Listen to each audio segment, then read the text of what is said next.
Hi guys, good day and welcome back to my channel. So for today's video ay aking i-share naman itong mga plants na hindi nagtatribe dito sa aking munting hardin guys. Kahit gusto ko silang alagaan, pero hindi sila nabubuhay dito sa aking place dahil nga siguro nakukulangan sila sa high humidity, dahil nga hindi naman ganon ka-high ang humidity dito sa aking place, dahil ayan, malapit kami sa sa kalsada. Unlike doon naman sa mga baryo ganyan, sa aking pinsan, halos ang mga halaman naman niya doon ay nabubuhay niya, and kasi marami pa siyang mga punong kahoy doon sa kanyang munting hardin. Kaya ayan, magaganda ang tubo ng kanyang mga halaman, malalago ang tataba ng mga dahon ng mga halaman niya. Ayan, and kahit sa aking cellar din, dahil mataas yung sa lugar ng aking cellar dyan sa Santa Fe, Nueva Vizcaya. And then pagdating sa akin yung mga halaman na binibili ko sa kanya, ay nako, kung hindi matetegi, ayan, unti-unting nawawala yung mga dahon niya, namamatay yung mga dahon niya, and then eventually ay mamamatay na. Ayan, so yung mga ipapakita kong mga plants sa inyo guys ay through images na lang, kasi nga paso na lang yung natira guys. Kaya ayun, through images na lang yung aking ipapakita. Ayan, so ang una kong ipapakita ay itong maranta. Ayan, na dalawang beses na akong nag-try guys na bumili nito, mag-alaga, pero ayan, tignan nyo, ayan, paso na lang yung natira.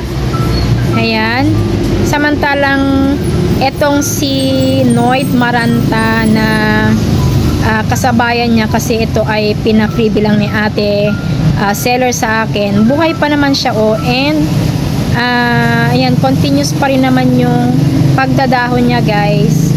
Ayan, so gusto ko pa naman tong Red Maranta na to, kaso nga ayan, hindi naman mabuhay dito sa aking place. Ayan, and then ang pangalawa ay itong silver plate. So ayan, katulad din ni Maranta, paso na lang yung natira sa akin dito guys, pero and yung name tag, pero hindi ko pa rin sila ginagalaw sa kanilang paso. Dinidilig-diligan ko pa rin sila, ayan, para maging moist lagi yung kanilang soil mix, baka sakaling may tumubo pa. Ayan, so hoping na may tumubo pa. Ayan, na lalo naman ngayon ay malamig-lamig naman na dito sa aking place, so sana ay magkatubo pa sila ulit. Ayan, and then ang susunod, itong aking mga begonia guys, na itong mga bago kong acquire, na siguro nasa 1 month pa lang ito, pa 2 months na. Ayan, na tatlong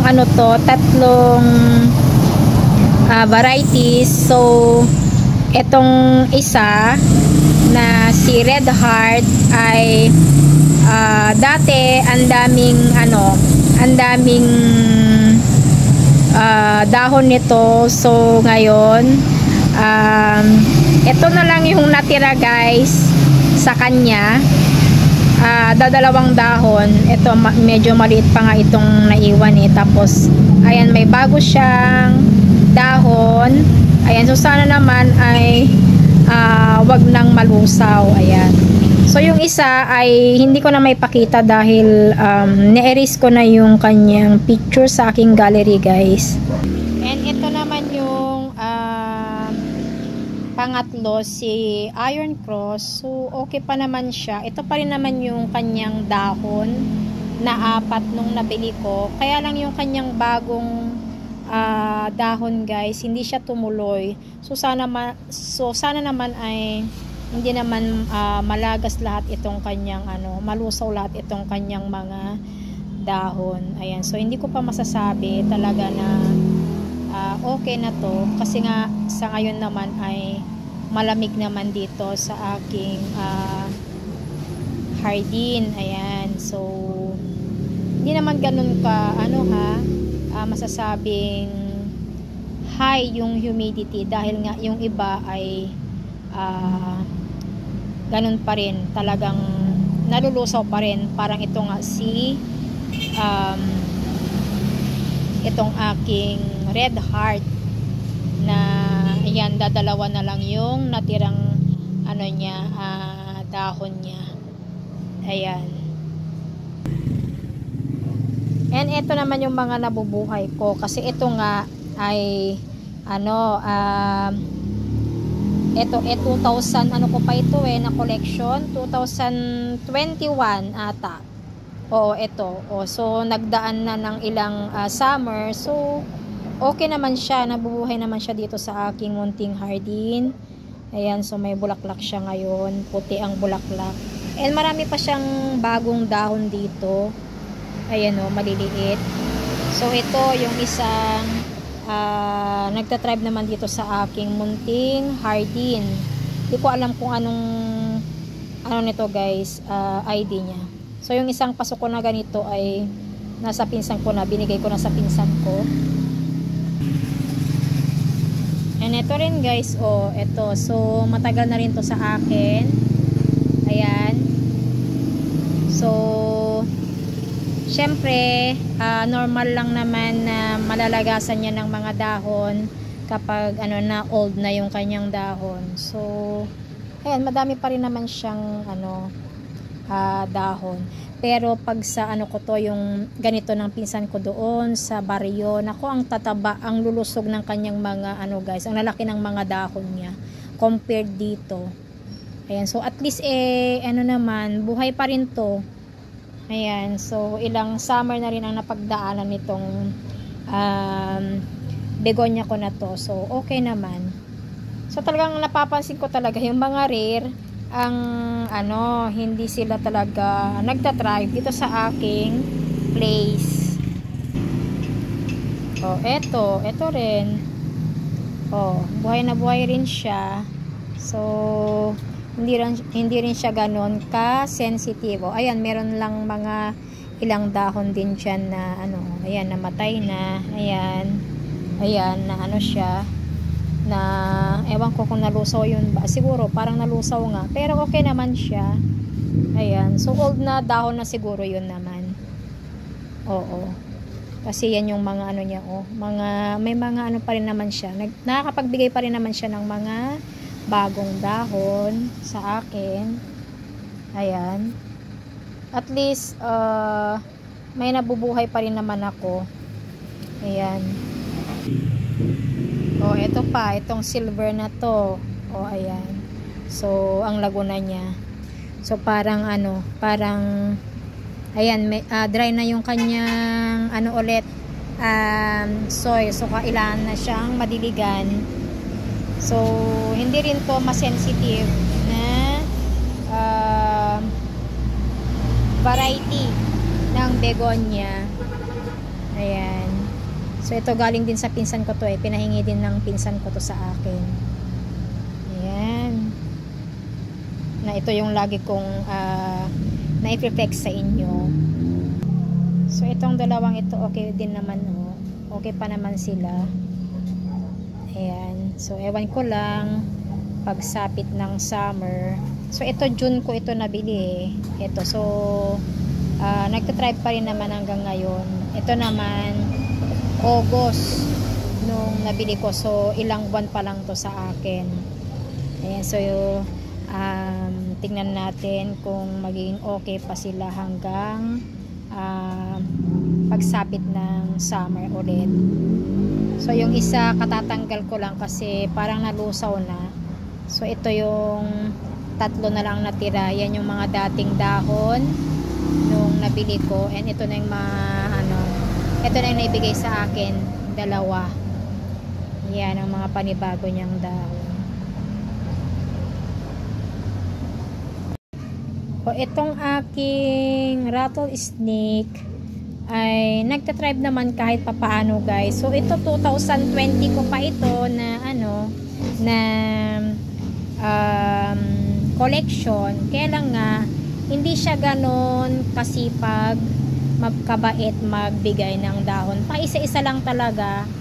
So tapos kapag meron siyang bagong idadahon, yung isa naman ay magi-give up na. Ayan, mamamatay na, maninilaw na. Kaya hanggang ganyan lang yung kanyang dahon. So ito namang naibigay niya ngayon na latest ay malaki, oh. Pero ito, guys, ang tagal kong nilalagay diyan sa loob ng bahay kasi nga nung mainit ang panahon ay talagang ganyan, siya. Magdudrupi yung kanyang dahon. Ito nga dapat nakaganyan yung mga dahon niya. Pero siguro talagang nakukulangan pa siya ng high humidity. Pero siya, kadidilig ko lang kahapon sa kanya. Ayan, so basa yung kanyang soil ngayon. Pero at least buhay pa rin naman siya. Yun nga lang, hindi ganun kadami ang dahon. Na sana ay napakadami na sana kasi nga 2020 ko pa ito. Pero at least naman nakakapagbigay naman siya ng dahon kahit pa isa-isa. Ayan, ang ganda kapag bagong dahon.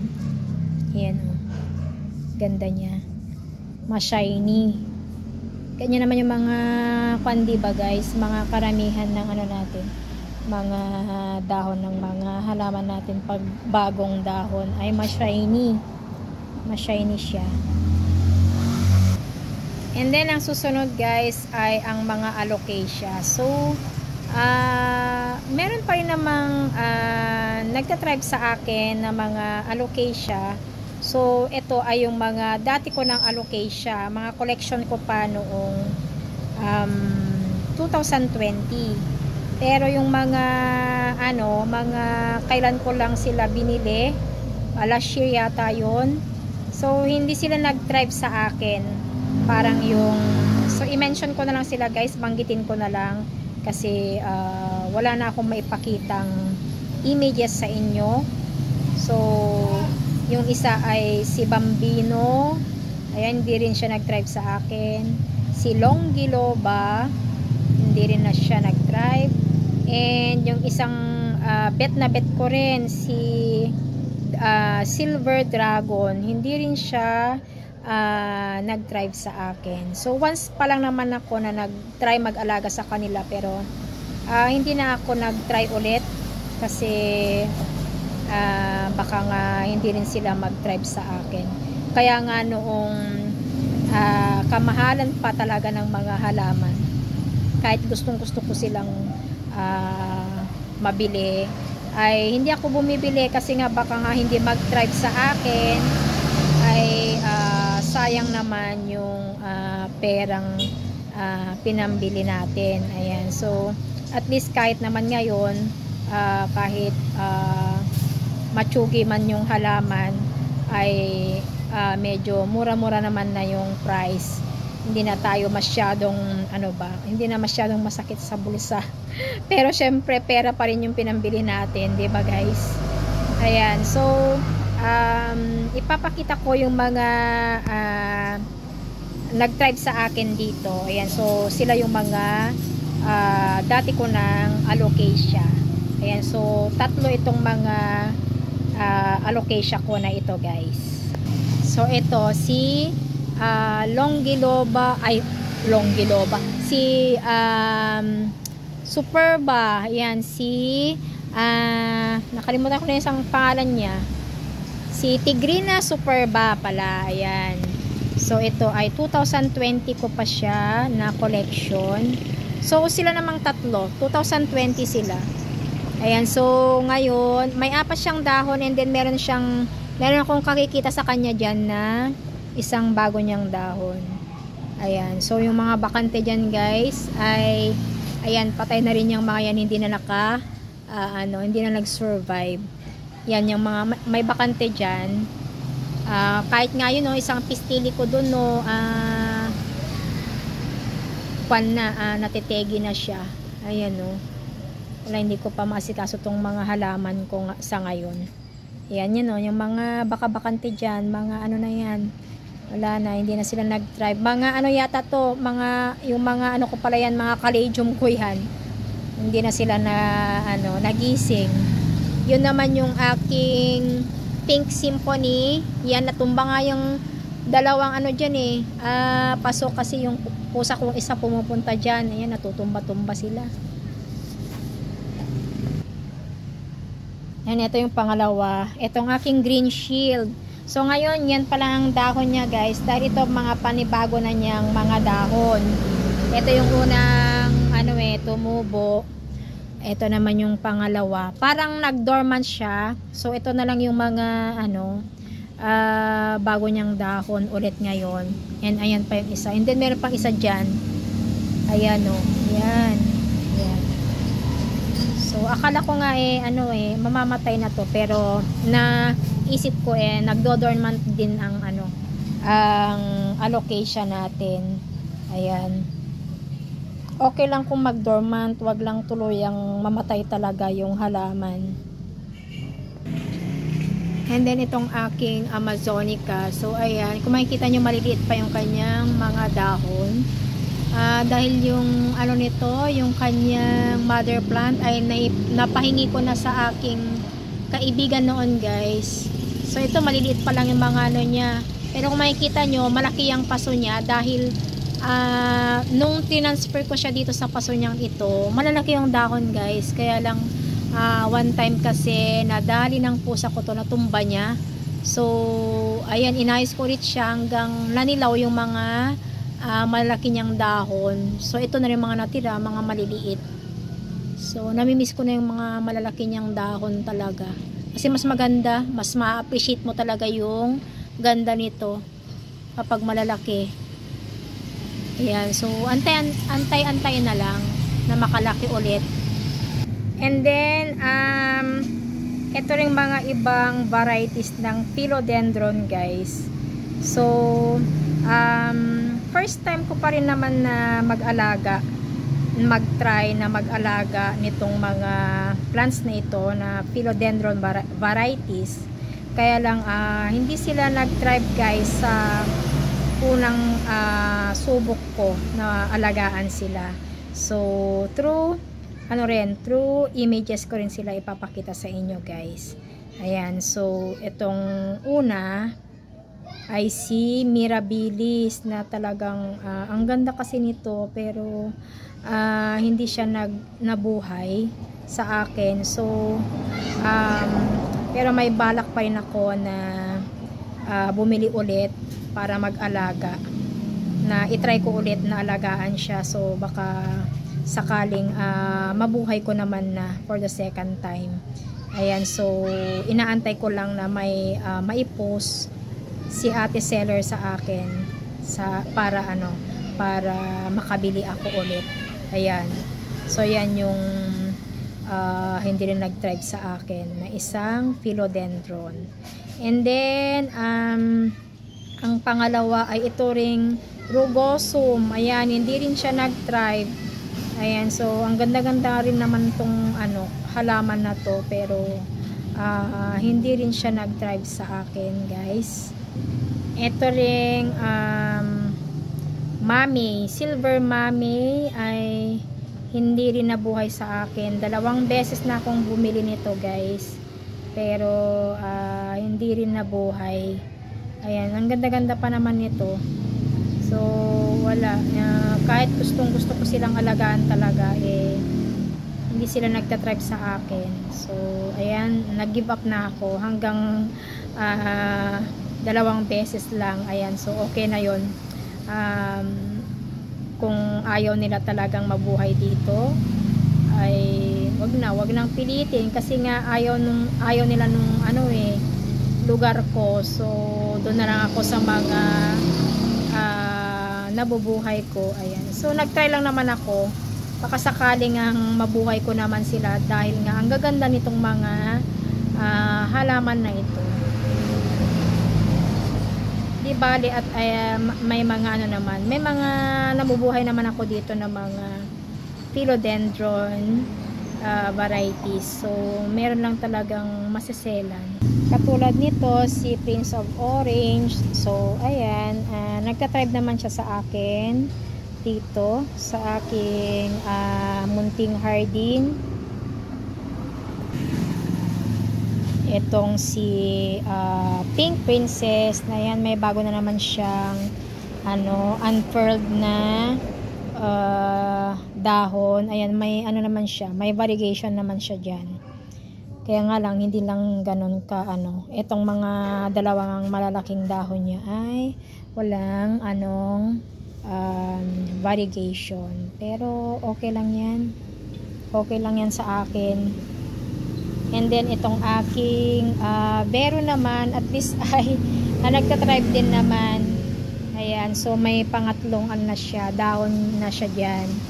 So ito ay masensitive din siya guys. So pinapasok ko siya kapag yung talagang mataas ang araw. Pero sa ngayon naman ay hindi naman nakakapasok ang araw dito sa aking munting hardin. Pero kahit nga ganon ay pinapasok ko pa rin siya kasi nga yung yung singaw naman, 'di ba? So pinapasok ko pa rin. Ayan, so sana nga itong kanyang bagong idadahon dyan ay mas makalaki sana yan and mas maganda kasi ito may siya ayan may issue itong kanyang dahon. Ayan. Yan itong aking ataba na yan, lumalaki na yung kanyang dahon guys. Ayan, so may panibago siyang i-unfurl dyan na dahon. So yan naman yung mga nabubuhay ko na philodendron dito. Etong si Mycans, ayan, so ito 2021 ko ito na collection na ayan, nagtatribe naman siya. Pero ito madali ding mag-curl itong kanyang mga dahon kapag ramdam niya ang init. Ayan, so talagang ito nakalagay lang lagi dyan sa may hagdanan. So ngayon ko lang siya nilabas ulit dahil diniligan ko siya kahapon. Yan. So okay naman siya. So alam ko maraming nakarelate sa inyo guys sa aking na-share ngayong araw. And kung bago ka lang dito sa aking munting channel, please like and subscribe at pakiclick na rin ang notification bell para lagi kang updated every time na may bago akong upload. Thank you for watching. Always stay safe at God bless sa ating lahat. See you next time guys. Bye!